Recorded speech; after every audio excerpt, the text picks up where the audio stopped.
안녕하세요, PNS입니다. 이번 시간에는 신이 막힌 기계류 편, 전기도면 어떻게 그려야 하나요? 라는 주제를 가지고 설명을 드리도록 하겠습니다. 간단하게 이제 말씀을 드리면 어렵게 그리실 필요 없습니다. 내가 이해할 수 있을 정도로만 그려도 크게 문제는 없습니다. 시작해 보겠습니다. 자, 전기도면 첫 번째, 이게 1급 기밀이라고 얘기하시는 분들 계세요. 저는 솔직히 전기도면이 진짜 1급 기밀인지는 모르겠습니다. 인정하기는 좀 어려운데 그래도 좀 보안을 신경 쓰시는 기업들 꽤 많이 있으시죠. 그러면은 제일 먼저 뭘 확인하셔야 되냐면 인증기관이나 시험소의 서버 보안 시스템을 확인해 보세요. 다수의 인증기관하고 시험소는 USB나 이메일로 자유롭게 도면을 외부로 유출 가능한 구조예요. 이거 굉장히 심각하거든요. 인증기관과 시험소의 보안 시스템이. 인증기관이 방화벽 또 없는 회사들 되게 많습니다. 그런 회사들은 도면 줘봐야 언제 유출될지 몰라요. 진짜 이거 심각합니다. 업계에서. 유럽의 인증기관이다 뭐 해외 인증기관이라고 절대로 안심할 수 없습니다. 확인 한번 해보시면 돼요. 만약에 이메일로 여러분들이 이제 도면 검토를 의뢰를 했는데 이메일로 첨부돼가지고 딱 날아오잖아요. 그럼 그거 보안 시스템 없는 거예요. USB로 자료가 주어지잖아요. 그 역시 보안 시스템이 없는 겁니다. 왜 이메일로 그 파일이 첨부돼서 오면 문제가 있는 거냐면 다른 데로도 얼마든지 그 파일이 나간다는 얘기거든요. 보통 보안 시스템이 있는 회사들은 클라우드 시스템을 써요. 그래서 외부에 메일을 첨부 자료를 보내면은 반드시 서버에 흔적이 남게 합니다. 그리고 그거를 그 주기적으로 체크를 하죠. 그러니까 내가 받는 이메일이 거기에 기술 자료들이 많이 첨부돼 있느냐, 가능하냐 이런 거 따지시면은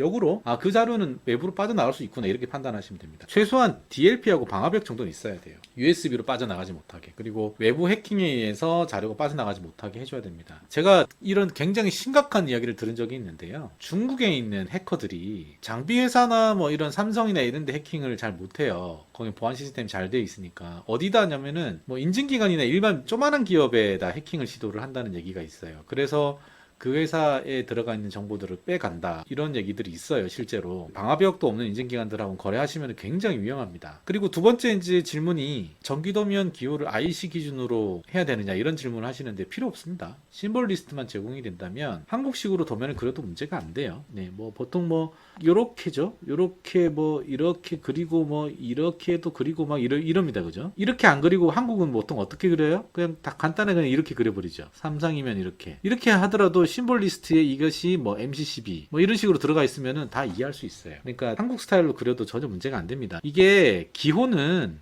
이렇게 그리는 거를 제한한다는 정도 의미로 이해를 하시면 되지. 도면 그리는 스타일이 다 다를 수 있잖아요. 전기도면은 기재하라는 게 너무 많다고 얘기를 하시는데요. 이게 핵심은 이렇습니다. 이 전기도면은 안전을 점검하기 위해서 검증하는 문서예요. 그러니까 뭐가 있어야 되냐면 그 제품에 대한 정보, 기계에 쓰여진 전기 제품에 대한 정보가 있어야 돼요. 제조사, 제품명, 왜 모델명, 이게 왜 필요하냐? 아니 이게 뭔지는 알아야지 검토를 할 거 아닙니까? 그리고 인증 여부도 확인하려면 이 세 가지 정보는 반드시 제공이 돼야 되고요. 전선 굵기 왜 중요하냐? 전선 굵기가 허용할 수 있는 전선 그 전류량이 있어요. 그거를 초과하게 되면 불이 나게 됩니다. 전선에서. 그러니까 이게 전선을 적절하게 선정했는지 확인하기 위해서 전선 굵기 필요하고요. 색상 미리 얘기를 드리자면 CE마킹에서 전선의 색상은 권고사항입니다. 아무렇게나 해도 상관은 없습니다. 그러나 권고가 아니고 진짜 컬러로 색상으로 기능을 구분하고자 한다면 색상도 중요하죠. 그리고 S마크나 KCS나 이거는 전선의 색상이 권고가 아니고 강제입니다. 이것은 제 생각에는 번역하는 과정에서 생긴 오류라고 판단이 되는데요. 전선의 색상이 사실은 중요하지는 않습니다. 나중에 이 전선 색상과 관련해서 기술적인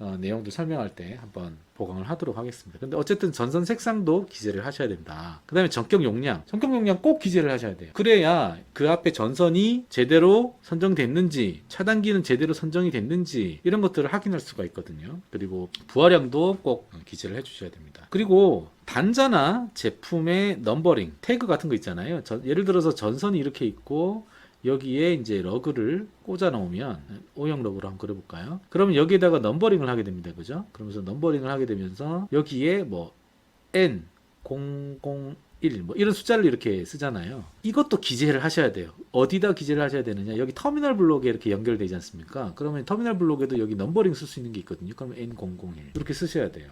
그러면 여기 있는 단자와 단자들의 번호가 일치해야 되고 이것이 도면상에는 뭐 이렇게 딱 돼가지고 이게 N001 이렇게 써져 있어야 됩니다. 이거 굉장히 중요합니다. 만약에 이게 단상의 전선이고 이것도 N001이다.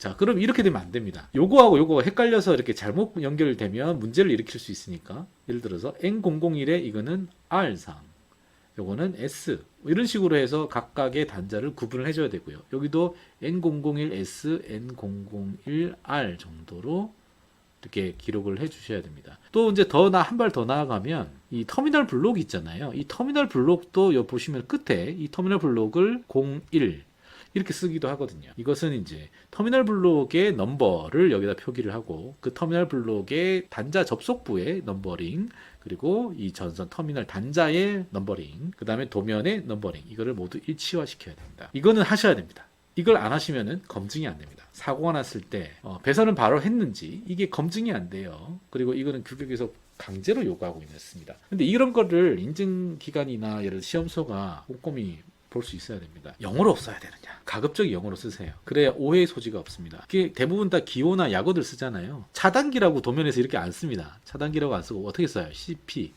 MCCB, 뭐 SMPS, 그 다음에 변압기는 TR이라고 표현을 하죠. 그 다음에 뭐 BTN, 이 BTS가 아니고요. 이거 버튼입니다. 버튼, 푸시 버튼, 푸시 버튼, 뭐 스위치, 뭐 릴레이, 뭐 이런 식으로 쓰죠. 그러니까 이런 것들만 그냥 쓰셔도 충분히 도면에서는 읽어보는데 문제가 없고요. 나중에 사고가 났을 때 추적을 하기 위해서 우리가 도면을 제출을 준비를 하는 거거든요. 그러니까 꼭 영어로, 웬만한 거는 그냥 영어로 쓰세요. 작성자, 승인자, 뭐 리비전, 보통 이제 도면에 보면 요 밑에 뭐 작성자, 승인자 들어가고 뭐 제품명 막 복잡하게 들어가고, 여기에 보통 리비전 막 들어가죠. 여기 들어가기도 하는데 요 내용들을 전부 다 표기해야 되나요? 굳이 그럴 필요는 없는데 우리가 최종본이면 됩니다. 이 리비전, 이거 노하우다. 제가 볼 때 리비전 노하우거든요. 이거 삭제하셔도 돼요. 최종본만 하셔도 되고 괜찮다. 인증기간이 어쨌든 잘 커버해 줄 거니까, 시험소가 잘 커버해 줄 거니까 그냥 리비전 적혀 있는 걸로 씁시다. 상관없습니다. 이 중요한 것은 여기 있는 도면에 그려져 있는 사항과 실제 제품에 제작되어 있는 사항이 똑같으면 됩니다. 여기에는 CP5번에 10A라고 했는데 제품을 딱 봤더니 여기에 CP05라고 해놓고 밑에다 10A라고 다 썼는데 실제로 봤더니 여기에는 15A더라. 이런 경우들 많거든요. 이렇게 되면 안 됩니다.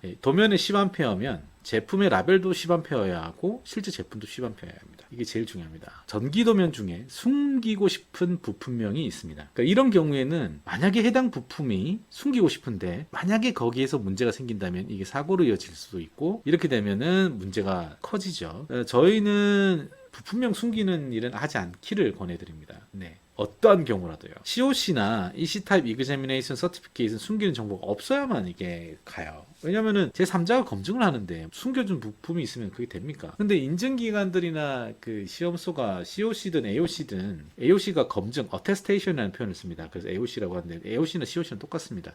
어쨌든 그 회사가 검증을 하는데 여러분들이 부품명을 숨겨놨어요. 근데 아무 말도 안 해요. 그럼 그 회사는 무능한 거예요. 그리고 부탁드리고 싶은 게, 그 인증기관을 시험에 들게 하지 마세요. 어차피 책임은 제조사가 집니다. 그러니까 정보를 최대한 많이 공개를 하거나 바빠서 못 썼으면 설명이라도 해주셔야 돼요. 꼭 그렇게 해주셔야 어떤 대응이 됩니다. 자, 전장 배치도, 어떤 회사는 전장 배치도를 요구를 합니다. 삼성전자나 삼성 디스플레이나 이런 KCS나 이런 경우에는 전장 배치도를 좀 제출을 하라고 합니다. 그런데 저는 엄밀하게 따져서 전장 배치도가 필요 없다고 보거든요. 물론 제대로 시스템을 갖춘 회사들은 전장 배치도를 그리고 그에 맞게 제품을 만들 거예요. 그런데 만들다 보니까 뭔가 수정이 될 수도 있지 않습니까? 수정이 됐을 때에 이 전장 배치도를 수정하지 않는 경우들이 존재해요. 제품은 제가 초기에 배치도 A라는 걸 그려놓고 리비전 A를 그려놓고 제품을 A를 만들었습니다. 그러다가 수정할 게 있어가지고 약간 수정을 했는데, 그러면 이게 리비전이 B가 도면이 나와야 되잖아요. 근데 이걸 안 만들고 그냥 B로 그냥 가는 거예요. 그러면은 기술 문서에는 A 형태로 돼 있고 제품은 B로 만들어져 있다. 그럼 뭐다? 기술 문서 허위 작성이 됩니다. 그러니까 최대한 전장 배치도는 똑같이 그릴 자신이 없으시면 차라리 제출 안 하시는 것이 더 낫습니다. 저는 그렇게 생각을 해요. 물론 전장 배치도가 있으면 뭐가 좋냐면, 제가 권한 이유가 있습니다. 뭐가 좋냐면 사전에 전자파적인 문제점들, 그 다음에 배선의 배치의 문제점들, 이런 것들을 알 수가 있어요. 그래서 제작에 들어가기 전에 배치에 문제가 있는 것을 걸러냅니다. 그런데 배치도가 없으면 그걸 걸러내지를 못해요. 그러면 최종 제품 평가를 갔을 때 배치에 문제가 있습니다, 이렇게 하게 되면 어떻게 해야 됩니까? 다시 만들어야 되죠. 그 부품을 떼가지고 다른 곳으로 옮기는 게 쉽지가 않습니다. 그래서 전장 배치도를 제출하실 것을 강력히 권합니다. 단선도도 제출하라고 하는 회사들이 있는데 안 해도 됩니다. 진짜 단선도는 안 해도 됩니다. 경험적으로 저희가 단선도를 이렇게 한 장으로 이렇게 전체 개통을 보기 위해서 요청하는 경우가 있는데요. 단선도 다르고, 그 다음에 실제 실선도, 실제 도면도 다르고, 그 다음에 배치도도 다르고, 이렇게 되면 어느 게 옳은지를 알 수가 없잖아요. 항상 기본은 실제 도면, 이게 최종 보전, 실제 제작에 썼던 그 도면이 가장 중요한데, 뭔가 도면들을 여기서 파생해서 뭐 만들면, 이거를 교체할 때마다 요거 수정하고, 요거 수정하고, 요거 수정하고 해야 되잖아요. 그럼 일이 계속 늘어납니다. 그래서 저는 단선도는 필요 없다라고 판단을 해요. 그냥 실제 도면만 있으면 됩니다. 단선도는 그리지 않으셔도 되고요. 삼성이나 뭐 LG 담당하시는 분들 있잖아요. 환경안전. 단선도 제출하라고 하는 것들 좀 고려 한번 해보세요. 이거 필요 없어요. 오히려 일만 늘어나고요. 여러분들 역량을 키우는 건 저희가 알아서 딱 백업을 해드릴 테니까 그냥 단선도 말고 그냥 원도면 보세요. 원가 절감 포인트 이런 것들도 검토해 주나요? 인증을 하다 보면은 인증품을 써야 되고 좀 비싼 제품을 써야 되고 뭔가 추가가 되기 때문에 가격이 좀 올라가는 경향들은 피할 수가 없습니다. 대략 제가 볼 때는 원래 가격에서 이제는 한 10% 언더?